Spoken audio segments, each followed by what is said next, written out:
Hey YouTube, Ed here with Jack of All Trades, and welcome to another video. So you'll remember a couple of videos ago I did 8 gadgets I bought on Amazon, one of which was a heads-up display. And I've got the heads-up display installed in my brand new 2023 Dodge Ram pickup. And I'm going to let you know in this video what I think about it, and if it's worth the buy, and some of the do's and don'ts, and some of the goods and the bads. So stay tuned. Let's talk about this heads-up display unit.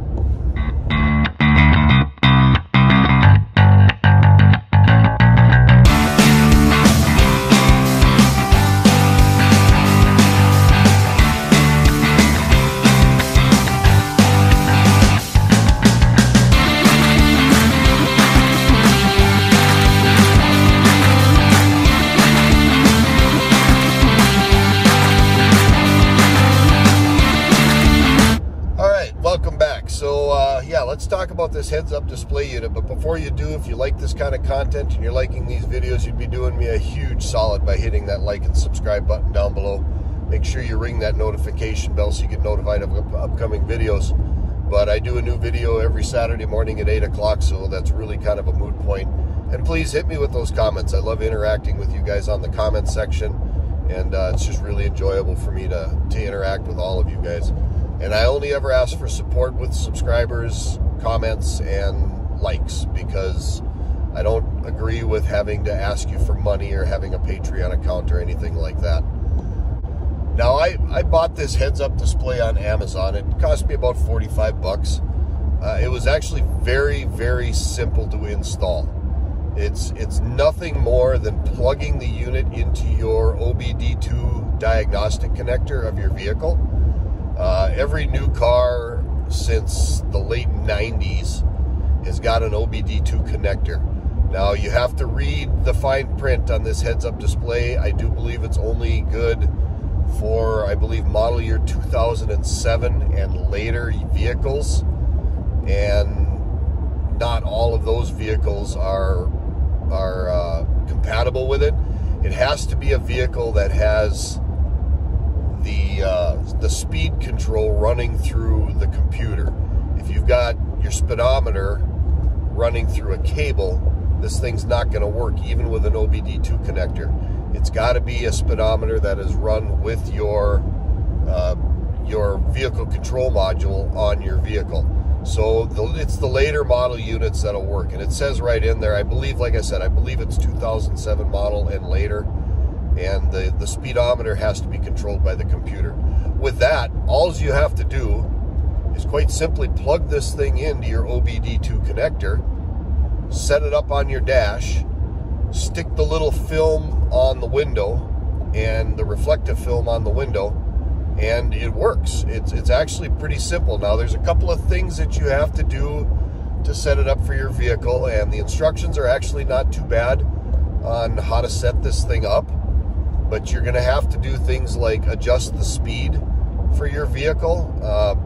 The heads-up display is pretty universal. It'll fit on any vehicle, but there's a setting in there, and like I said, the instructions show you how to do it, to fine-tune the speedometer on the heads-up display to match the speedometer on your car. So, like, when I got the heads-up display, it was set at a factory default of 105, and I don't know what that number represents, but my speedometer on my vehicle was actually reading slower than the speedometer on the heads-up display. So I had to go ahead and I had to bump that down, and I found my magic number was 102 on my particular vehicle, and that made my speedometer and my heads-up display match on the speeds. I really like this unit because of the simplicity of it. It's not a permanent mount. If you ever do need to replace it, it's very easy to be replaced, and it's only 40 bucks. It's very inexpensive. So if it does go bad and you do have to replace it, you're not out a whole ton of money, and it's kind of neat. This particular heads-up display has speed on it. It also has RPM indication on it. You can do miles per hour or kilometers per hour. So if you're in a country or an area that uses kph instead of mph, it is available to be set up with that. It does have a fuel efficiency setting or gauge on it, if you will, and it's purely reading off your RPMs. I don't care about that because my truck has it, and quite honestly, I don't look at it that often. I'm always on the road and I'm always using cruise control, so it is my fuel economy. It is what it is. It does have engine temperature, which you can see on there, which is really nice. But the beauty of it is you can scroll through and you can pick what you want to see on the heads-up display. You don't have to have the RPM gauge. You don't have to see the fuel economy gauge. You don't have to see the engine temperature if you don't want to. If you just want it to strictly read speed, you can set it to do that. So there's a whole lot of options and a whole lot of varieties in here. It's very easy to operate. It's very easy to set up. Mine is set on the dash. I just stuck the film to the lower part of the windshield, set it on the dash, and it's working just fine. Now, if I do have one complaint, it would be the adhesive backing that you put on the heads-up display. It provides a sticky rubber surface to kind of not necessarily adhere the heads-up display on the dash, but to keep it from sliding around. Just the weight of the display, and it's not very heavy, is enough to make that not slide around. But I'm in a pickup. I do a lot of driving on country roads. My line of work, I'm dealing with farmers and growers and cattlemen and things of that effect, and I'm not always on a nice smooth road. Sometimes I'm on a gravel road, sometimes I'm driving across a cornfield, sometimes I'm in a pasture or a hayfield, and the bumpiness of those surfaces, the heads-up display will rattle around and it'll kind of shift around on my dash. I wish they had some kind of an adhesive system that was like the 3M hang-ups, you know, where you could pull the little adhesive strip and it'll remove itself. So it kind of more stuck it to the dash rather than just set it on the dash, so that when I am on those rougher driving surfaces, it's not really rattling around. But on a typical gravel road or a typical paved road, it's fine. There's no problems. In town, no problems. Don't have any issues with that. But for my situation, it would be nice if it was a little more affixed to the dash in a non-permanent fashion. Had I known that when I set it up, I might have used some of the 3M double-sided adhesive strips to do exactly that, but it's not a big deal. If I do drive across one of those surfaces, I can just reach up and push it back into place when I do get on a smoother road surface, and it's fine. It works just fine. Kind of a couple of neat features about this one. It does have a timer in it, which, you know, I'll spend 8, 10, 11 hours a day in my truck. It'll tell you, I believe it's about 4 hours, that, hey, you've been in the truck for 4 hours, or you've been in the car for 4 hours. Why don't you take a break? Why don't you get out of the vehicle, get a coffee? In fact, it shows a little coffee icon, and it's kind of cute. It's kind of a coffee break icon, if you will, and it's just to remind you that you've been in the vehicle for a very long time. There's a phenomenon called deep vein thrombosis, where if you've been sitting for a long period of time, i.e. in an airplane or in your vehicle, you have the very real opportunity of having a blood clot and having that circulate through your system and cause some health problems. So it kind of gives you a little reminder to, hey, get off your butt and take a couple of laps around your vehicle, get a cup of coffee, take a break for a minute, which is kind of neat. The other thing it's got on here is it's got an alarm when you get to a certain RPM on your vehicle. So like if I was to step on the gas right now to do a passing mode or something and my RPM hits a certain level, it'll flash an alarm at me saying, hey, you're running pretty high RPM right now. You're not doing your fuel economy any favors, and you're not doing your engine any favors, so back off. And it's just kind of a keep you honest reminder, if you will. The one thing that did kind of trip me up with this heads-up display is how to access the menu. Now there's a switch on the side of the heads-up display that's your on and off switch, and there's another switch, it's a kind of a half wheel, if you will, where if you push it to the clockwise or counterclockwise position, it'll let you scroll through the different views. And then if you push in on that switch, it's also a button, and you hold it, that's how you access your menu. And then in the instructions, it tells you what all the menu numbers are, and you use the thumb wheel to scroll up and down in those menus to change your settings in the heads-up display, i.e. you want to go from kilometers per hour to miles per hour, or you need to change that fine-tuning on your speedometer so it matches the heads-up display, matches your vehicle.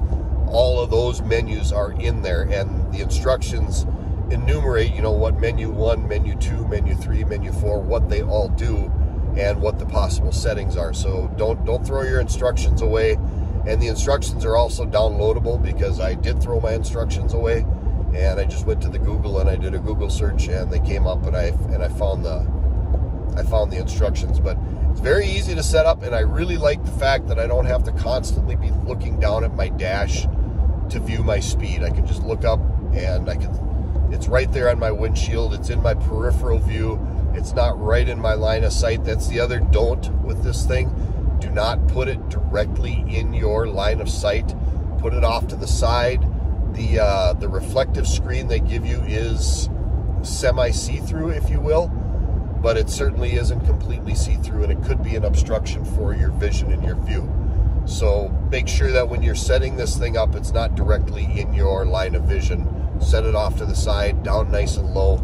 You need it down low anyway, so that it's close enough to the dash to reflect onto the screen. Now, I've actually got the bottom half of my reflective plate far enough down where when I put the heads-up display unit up against the windshield, they're actually touching, and it's perfect as far as the size of the numbers, the way the numbers appear. Nothing seems skewed or out of whack, and it's not annoying to look at. It actually came out very, very well. You can see here how I've got it set up and laid out, and how it looks. The other nice thing about this unit is it's got an automatic light detector in it. So when the sun goes down and you're driving around in the dark, it will automatically dim your heads-up display. And then when you're driving in the daylight hours, it'll brighten the heads-up display up so you can see it better. And it's all automatic. And you can set it to manual mode if you want, but I found that the automatic mode works extremely well, and it's very, very, very effective. And I have no problem seeing it. Bright sunny days, cloudy days, obviously nighttime, it's very easy to see. The visual is fine, but it's very effective, and it works very, very well, and I'm really liking that automatic setting. I've been driving around with it now for, well, 3,910 miles I have on this pickup, and I've had it in since the day I got it. The day I picked up the truck, I went ahead and installed the HUD, and I'm very, very happy with it. I've had no problems with it, no concerns, no issues. When you shut the vehicle off, the heads-up display automatically powers down, so you don't have to turn it off or anything like that. When the OBD2 connector shuts down, the heads-up display shuts down, and that OBD2 connector also provides the power that the HUD needs to run. So it's all interconnected with your key switch. Shut the vehicle off, it shuts itself off. If I do have another complaint, it does take a little bit of time to boot up. You know, it's just a few seconds, but when you boot up, when you first start your vehicle and the heads-up display is booting up, it's going through a startup cycle, and the brightness is full bright. So if you are at night and you're in your car and you initially start up your vehicle, that heads-up display is running at full brightness illumination, and it is very, very bright at night. It's almost blinding bright. You certainly don't want to, I don't like driving with it until the HUD is fully initialized, the light sensor is taken over, and it's automatically dimmed the illumination down to a comfortable level for driving at night. So that is another minor little issue. I wish when the heads-up display was firing up, it would actually fire up on the dimmer setting, even in the daylight hours, because all it does is it reads HUD, and you can see it cycling through its startup cycle, and then once it finishes its startup cycle and the light sensor is active, it'll make the illumination appropriate for whatever driving situation you're in. But really, I'm very, very happy with the unit. For 40 bucks, it's well worth it. In fact, my daughter, she does not have a digital speedometer on her car. She has a 2007 Volkswagen Beetle, and she's actually asked about putting the heads-up display in her vehicle. So I think what I'll do is I'll take mine out, plug it into her OBD2 connector, verify that it works, and when it does, I'll just reinstall it back in mine and get her own if that's something she likes. And then there again, she doesn't have to be looking down at the speedometer all the time. It's just right there in front of her. It does help with some safety, just so you can stay more focused on the road, especially where I live up here in the north. A lot of times it's snowing, or the weather isn't so great, and it's just nice to be able to maintain a speed without having to take your eyes off the road to see how fast you're going. So all in all, I really like the display, and I would certainly recommend that if that's something that you were looking at of picking this unit up. I don't think you'll be disappointed. All right, all that being said, let's go ahead and wrap this video up. Now, if you're, like I said before, if you're liking this kind of content and you're liking these videos, please hit that like and subscribe button down below and hit me with those comments. I really do appreciate it, and it is the only way I ever ask for support, and it doesn't cost you a nickel. With that, this is Ed from Jack of All Trades. As always, thank you for stopping by. Thank you for my longtime subscribers, and we will see you on the next video.